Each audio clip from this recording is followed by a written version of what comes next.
with the Nation of Islam, as they said. They put on a big show. Million Man March. Made a lot of damn money. I know what the hell nigga done with it.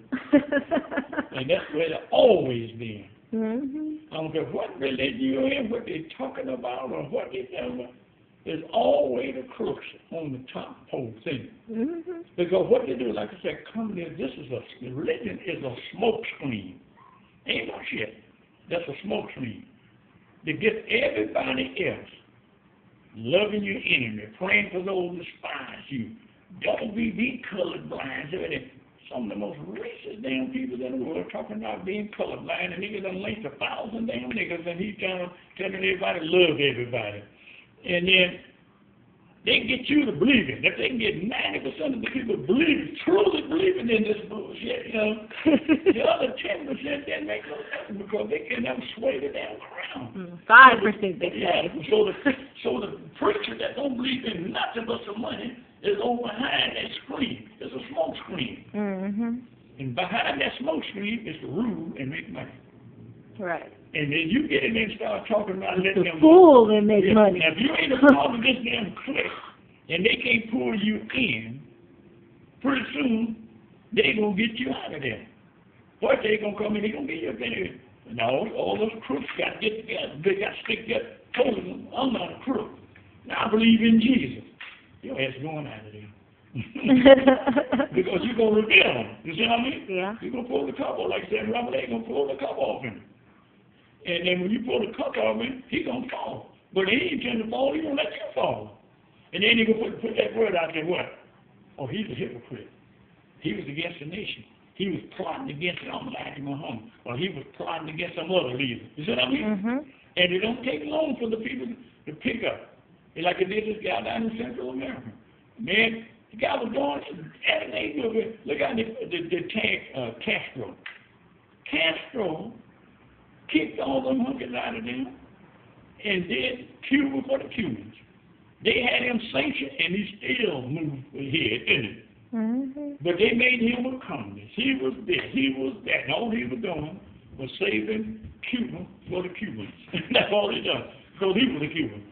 But then America said it gave the American people 48 hours to get the answer out of it. And they was out of there in 48 hours. And all them Cubans down there, right now in Florida, and everything that... Yeah, you can have some water. No, get the water right over there. What are you doing? And all them Cubans down there in Florida was the one that they chased out with the Christians. So when they got in, they were condemning Castro. Now, you ain't going to run no government on the planet unless you're in heaven. While some people ain't going to get hurt in it. I don't give a damn how good you. You don't have that kind of mass control to watch every individual that's watching every. No, you don't have that control. There'll be some people stay there going to be disgruntled. Right, and first of all, the Cubans that got ran out of the country were the crooks. Because they was the ones that wanted to keep relations with America. With American people. And he gave them a charge. And keep their own people enslaved. Yeah, they gave them a charge. He didn't let jump up and kill them all like they did in China. They gave America 48 hours to get his shit and get the hell out of there. And then all of them wanted to go with the American. Get the hell out. Get the hell out too. And all of them that didn't go but wanted to go, stayed behind, they took them out because they know damn well they're going to plot and get the Americans back in. Right. So they took them out. And they call, oh man, no, that's called covering your ass. That's what that called. Because if you leave the enemy in there that wants to go, but ain't able to go, he stay behind, they going to keep in touch with each other, you know. And every time he's going to do something, he's going to keep on till he try to bring you down. You see what I mean? Or try to set somebody up, one of them disgruntled, assassinate you. You see what I mean? Because Castro, when he went to New York, he stayed at the Teresa Hotel. And that's a black hotel in the middle of Harlem. That's where he stayed. He felt safe there among in the Teresa Hotel. That's where he always stayed. And man, I'm telling you. Teresa Hotel? That's the name of it, Teresa Hotel in Harlem. Who? Yeah. In where? It's in Holland. In Holland. Who stayed there? Castro. In Harlem? Castro used to stay at the Rich Hotel. That's why he always went. When he was surrounded by these black people, you know. Yeah. He feels safe down there with them black people. Look at with them hot-stepping white folks, man. He felt he was going to get assassinated, which he was. He was going to get assassinated if he had stayed up there. You see how Farrakhan went down there and sat down and talked with him? Because they both had that prostrate cancer, you know. And what happened, you know, he turned the power over to his brother, you know, because Castro was so sick. Oh, yeah. And he removed power, turned it over to his brother. And what he was one of the baddest generals was, somebody assassinated him, didn't he? Chico, what's his name? Chico Chavez or something like that. He assassinated him. See, when you got crooks in your stable, you can damn well bet you're going to get there because they're going to always come grinning. The only way to put them out is find a guy that's so willing to do so much.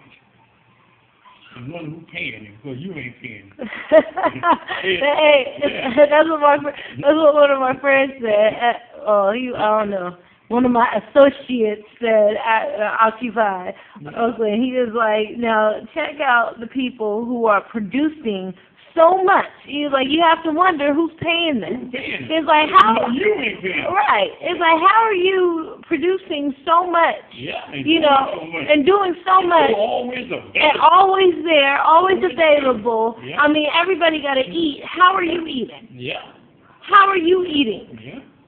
But people, see, I keep thinking what the kid said. Yeah, he said, this is radicalism. It cracked me up, but I used to be the same way. My brother always said, I'm damn with it. When everybody else went, I was going another direction. I could never go with them.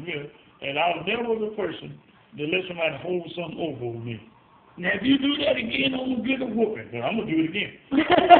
I'm going to get you. Go get it. I'll go ahead and take the whooping like a man. Mad as hell. But I'll let you know up front that I wasn't going to stand for no more of that chick. You know? My mother slapped me one time, and I told her, boy, she was mad. She took her. Me and my sister, a little younger, so we used to argue at the table. And she said, if you come to the table again, I'm going to. As soon as I got that, me and my sister just got into it. And I said to boy, my mother written, pow. And I said, you better never put your hand in my face again. Hey, get me this, get me another lamb, bring this one, bring that, bring that. She put me 5 minutes. Non-stop that you got happening. Sit on there. Just get there. Man, I got so mad. She whooped so long. Get on that video. Get on the floor. I got on the floor.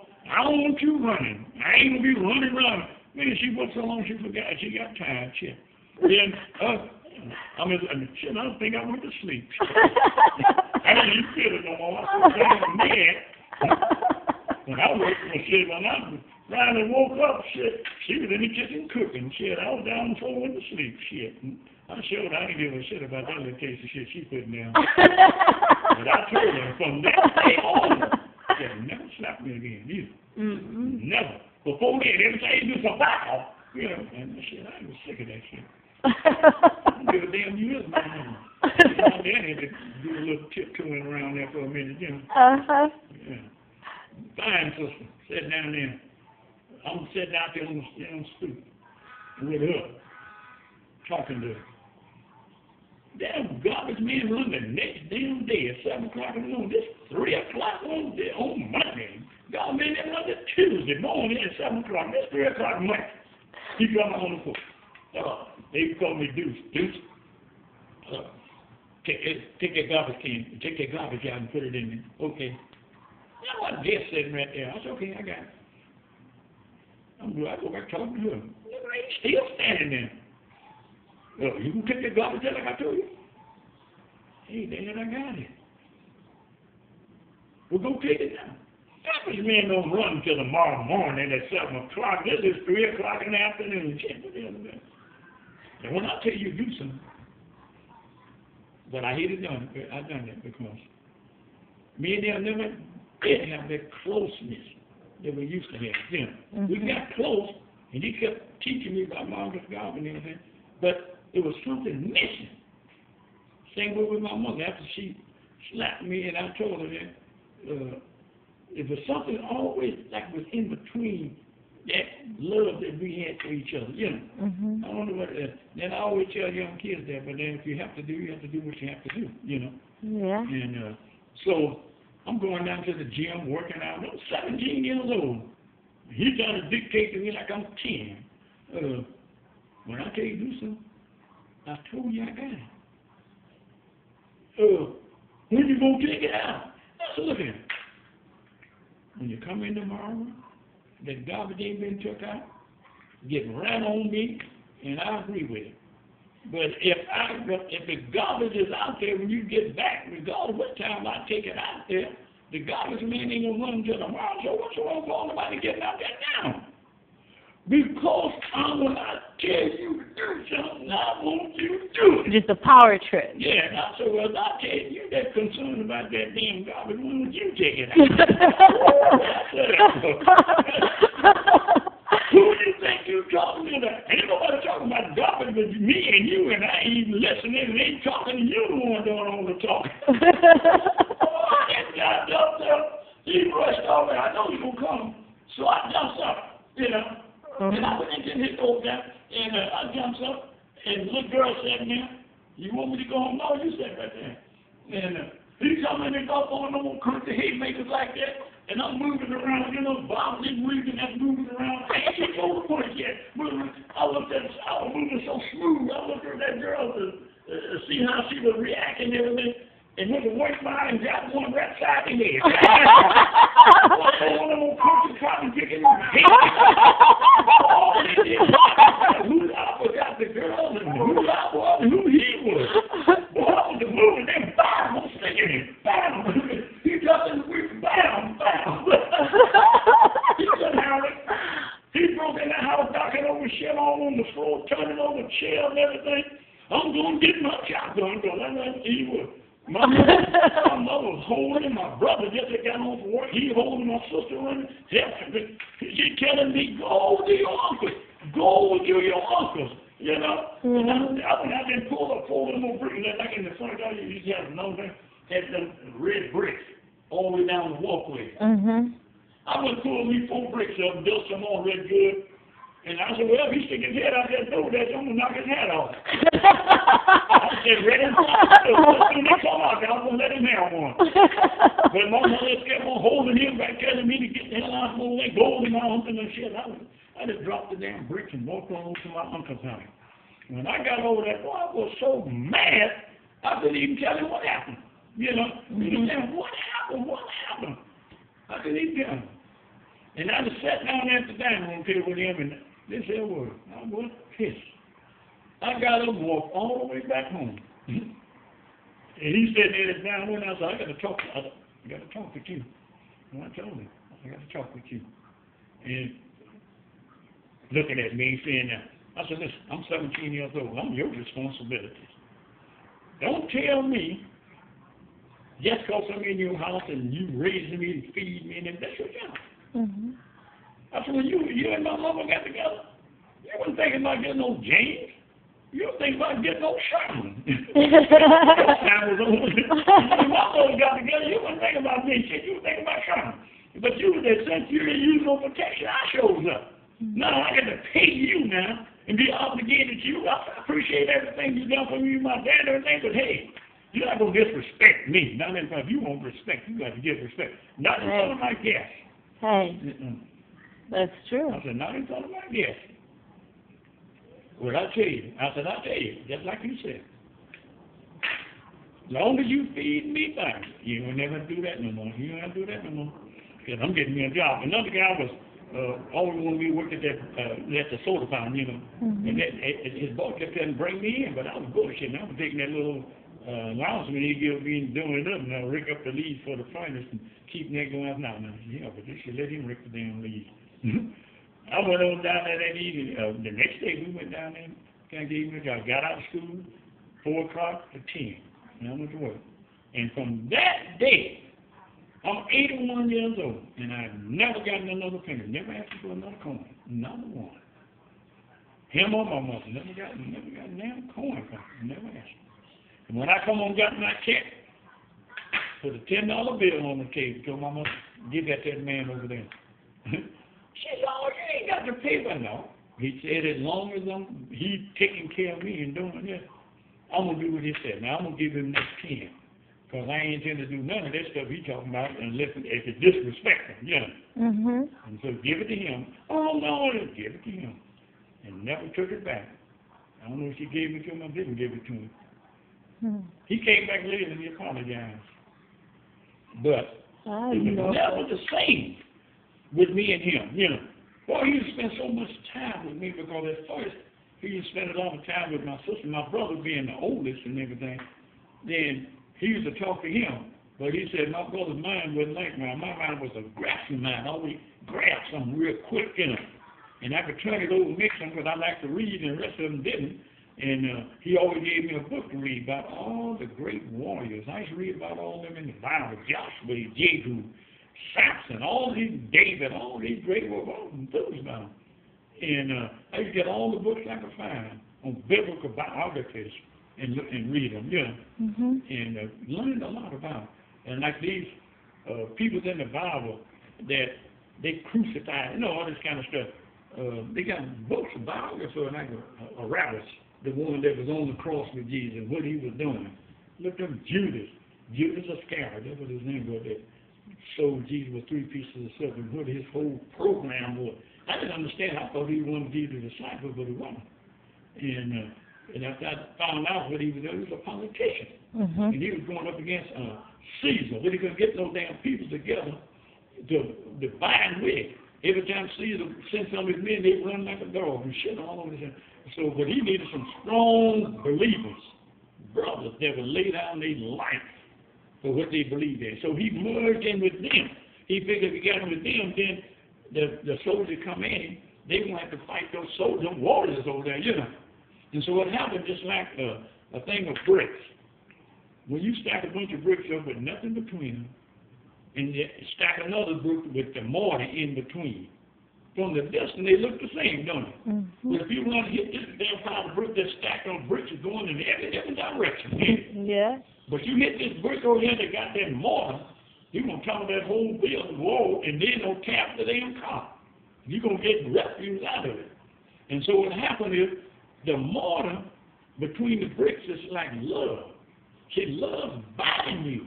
Only thing that will make me go out and put my life on the line is because I love you. You know, when they attack the mosque and they call us to come down, we weren't related to nobody, but our family got home in bed at 2 o'clock in the morning. But we weren't related, but the love that we had buying us, we were going out and putting our life on the line and die with them savage down there and shooting up the mosque. Not because they was our family, it's because they was family in blood, in love, and religion, you know. Judas knew this, so he migrated with Jesus, but his mind could never stay on what Jesus never talking about. You remember Jesus said, he's out of you 12, he said, one of you is the devil. He never pointed him out, because he knew he was going to point himself out. And then they asked what made Judas the devil. Well, all of the disciples that didn't understand Jesus' message was grumbling. You see what I mean? What made this particular one the devil? What made him the devil? Because all the rest of them that was disgruntled by things that Jesus was telling them to do, you know.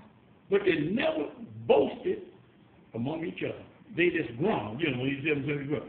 But Judas was the only one that condemned Jesus in the presence of the other, dropping these negative seeds, you know. Yeah. When they were doing the frankincense and all this oil out of there, Jesus did a lot of walking because he didn't have nothing around him. He was walking all over the village. When the sisters came was washing his feet and rubbing his feet with that oil because they was all blistered. Oh, Judas, why are you doing that? Using that expensive oil washing his feet? We could have made money with that, you know. Always condemning Jesus in the presence of others, disrespected what it was because they didn't believe, you see. If he'd been a believer, he never would have done it. But since he just got in there for a purpose, and he was a politician, he got in there to cover his butt. If they came back, he knew these soldiers were going to fight with him against him. Because they thought he was one of them. But he wasn't. So since he never believed in it, in the first place, he could easily criticize because he never believed. But those that believed and believed in God and believed in Jesus and believed that he was the Son of God, they had respect for him. But the only one that didn't believe that he was the Son of God and didn't believe in his religion condemned and read in the presence of others, showing his disrespect. But he paid the penalty. He sold him out like all Uncle Tom. What happened to Judas? He hung himself. He hung himself. And because his gift was overwhelming. And he hung himself because he couldn't stand for the gift. After he came from Jesus, he couldn't stand it. Even though he was one of them, one of the same nationalities, but he wasn't with them in mind and in political studies. And like all the Uncle Toms, and I saw them marching across the Montgomery, Alabama. These Uncle Toms is the very downfall of all the great warriors that ever rose up.